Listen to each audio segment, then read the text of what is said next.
大家好，欢迎收看爱上电子。这是一个可调电源，我们调节这个旋钮，它是一个快速的电压变化。我们可以看到它的电压值迅速的下降。而这个旋钮呢是微调旋钮，微调旋钮呢就是我们这个小数点后边的数字随之变化。但是呢，把微调旋钮调到最小的时候，它只能在3伏之内变化，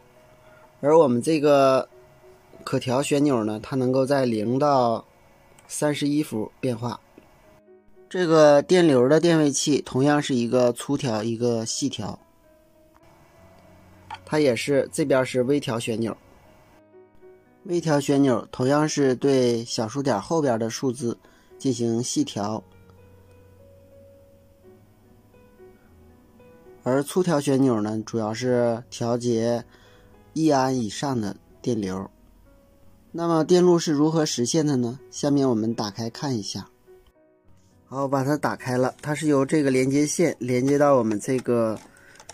旋钮的这个线路板上的。而电路板上的电压调节电位器和电流调节电位器分别是由2个双联电位器和2个单联电位器组成。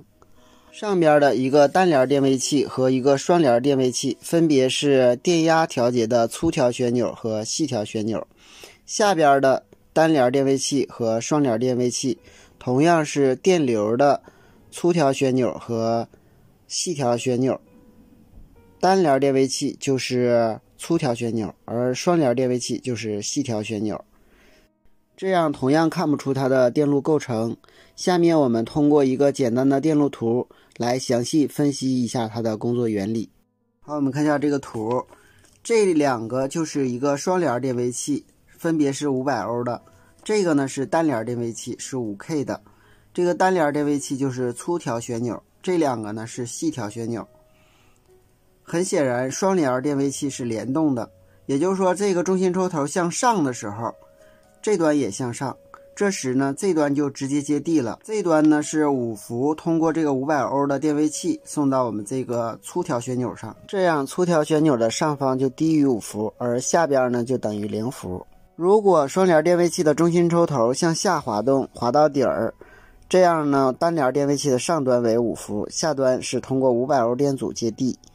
这样单联电位器的中心抽头电压也会相应的升高。很显然，调节粗调旋钮中心抽头的位置就会使电压在相应的范围内变化，并且由于粗调旋钮的阻值大，它是 5K 的，所以它的调节范围宽。而我们的双联电位器呢，由于它的阻值小，所以呢它能够实现细调。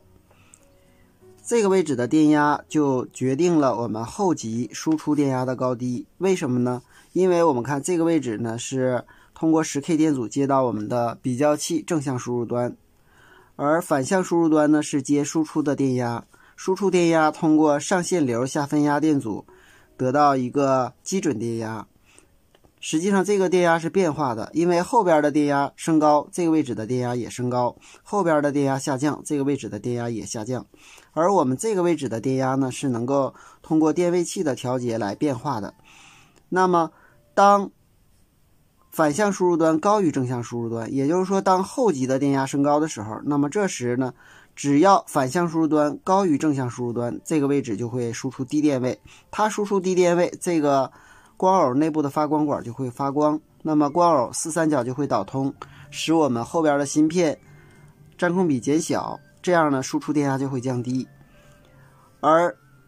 当正向输入端高于反向输入端呢，这个位置不受影响，所以后边的芯片正常工作，那么后级输出的电压呢就受我们这个位置的控制，从而实现了电压的调节。电压是这样控制的，电流呢同样是这样控制的。电流呢一般是在电流取样电阻上取得